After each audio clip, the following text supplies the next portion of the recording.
Wa kharajal Imam Ahmad bi isnadin an Anas bin Malik radhiyallahu ta'ala qala Rasulullah sallallahu alaihi wa ala alihi wasallam inna mathalal ulama, sesungguhnya perumpamaan para ulama fil ardi di bumi kamathalin nujum, adalah seperti bintang-bintang yuhdada yang dijadikan petunjuk biha dengan bintang-bintang itu fi dhulumatil bahri, dalam kegelapan daratan wal bahri dan lautan.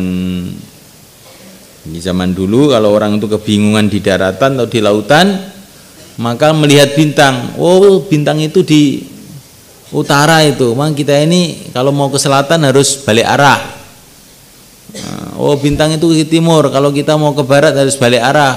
Kalau mau ke timur teruskan.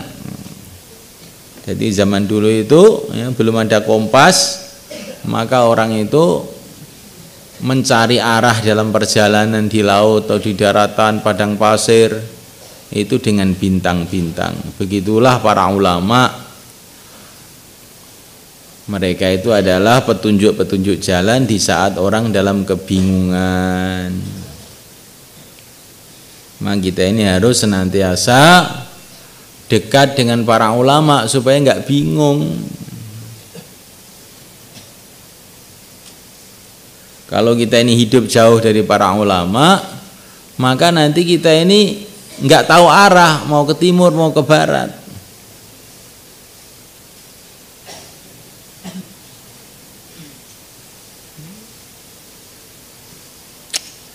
Allah, ya. Ini jalan ke surga apa ini jalan ke neraka? Nggak tahu kalau kita nggak dekat dengan para ulama. Ya, ulama itu orang yang bagaimana toh? Ya. Sebetulnya itu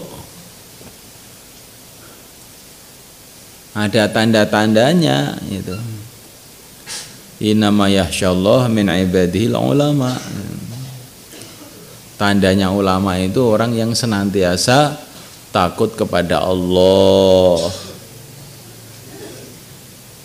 Tandanya ulama itu orang tidak tertarik dengan dunia. Man zahida fid dunya 'allamahullah min ghairi ta'allum. Orang yang zuhud akan dikasih ilmu oleh Allah. Orang itu kalau rakus dengan dunia, jauh kefahaman agama dari dirinya itu jauh.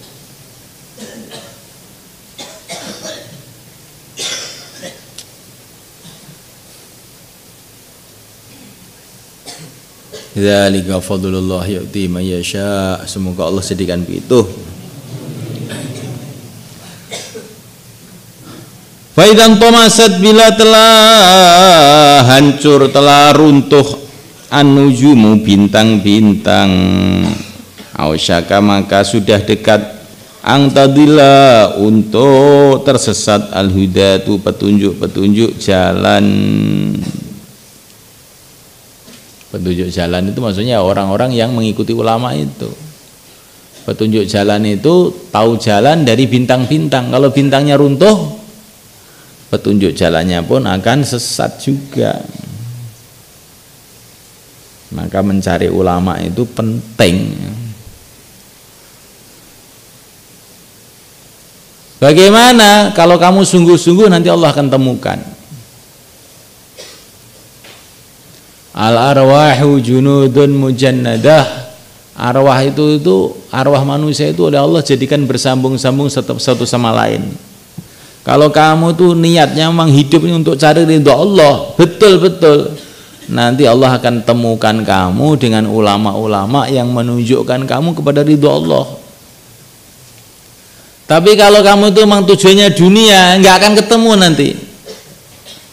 Kecuali kalau Allah ampuni kamu. Memang pikirannya dunia, ya. cita-citanya dunia, kegembiraannya dengan dunia, nanti oleh Allah akan ditemukan kepada ulama-ulama dunia juga, yang tidak akan menunjukkan jalan, malah menyesatkan jalan. Jadi orang itu tinggal tujuannya. Kalau orang itu tujuannya ke Magetan, berjalan menuju Magetan, maka dia ini akan bertemu dengan orang-orang yang ke Magetan. Kalau orang itu berjalan menuju Ngawi, ya akan ketemu orang Ngawi. Begitu juga kalau orang itu lurus, ya akan ketemu orang lurus. Santri kok nakal, ini kan mesti punya teman nakal nanti. Biasanya itu rombongan kalau nakal itu.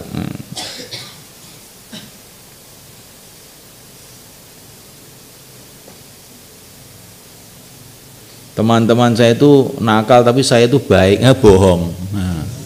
Bohong. Orang nakal itu mesti nanti kesetrum sama yang nakal.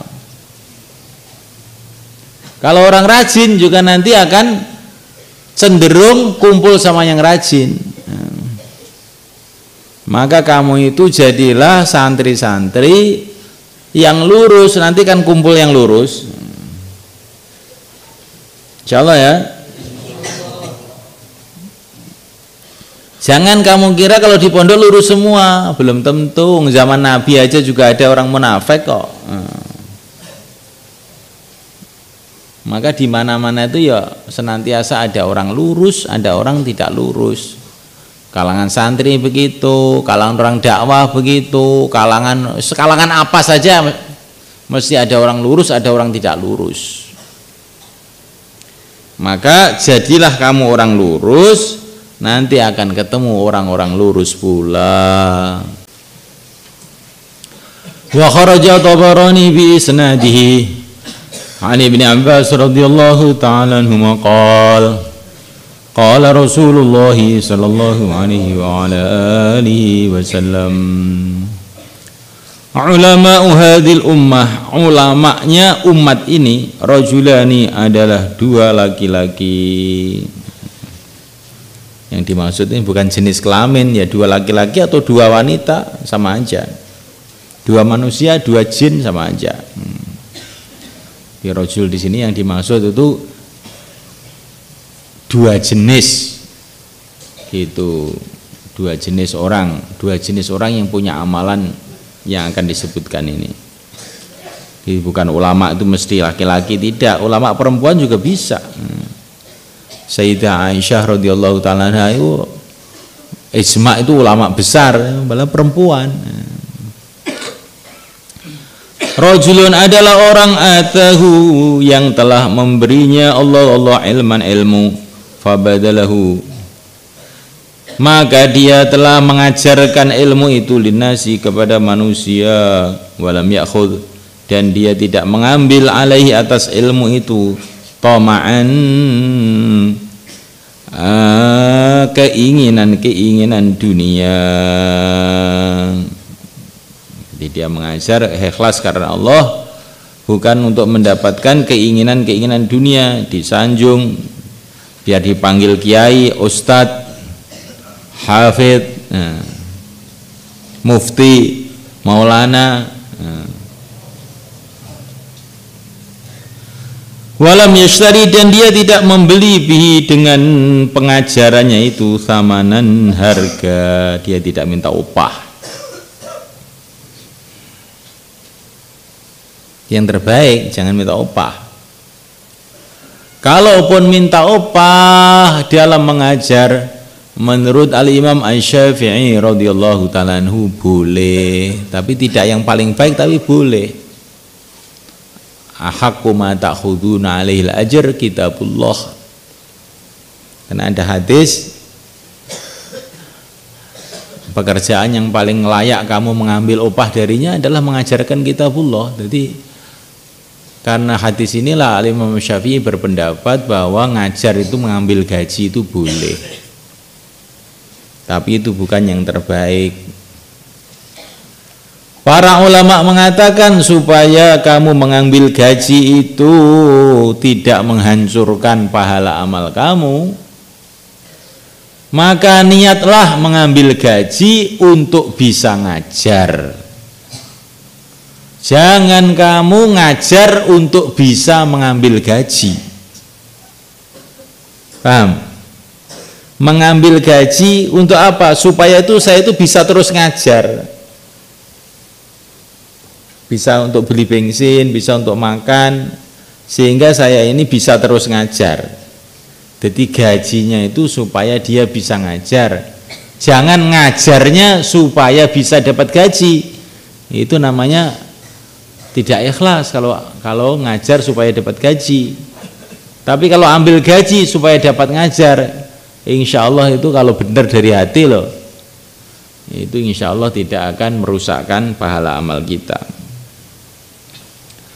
Fadzalika, orang yang mengajar semata-mata karena Allah, tidak ada keinginan-keinginan dunia dan tidak pula opah, tastaghfiru istighfar lahu untuknya khitanul bahri, ikan-ikan yang ada di laut, wadawabul barri, dan binatang-binatang daratan, watairu, dan burung fi jawis sama, di udaranya langit. Masya Allah, semoga termasuk kita. Kemarin saya sudah katakan, kalau orang itu diistighfari oleh binatang-binatang, burung-burung,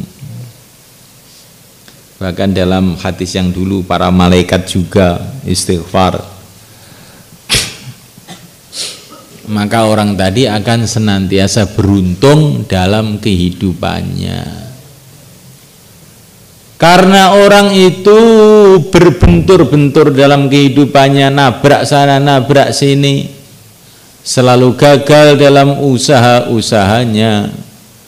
Di antara sebabnya adalah karena dosa-dosanya.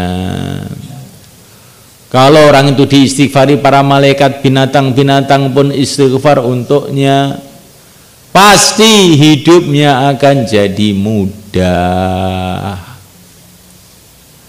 Maka mulai sekarang kamu di pondok itu yang tahu dikit-dikit, bantu teman-temannya untuk belajar.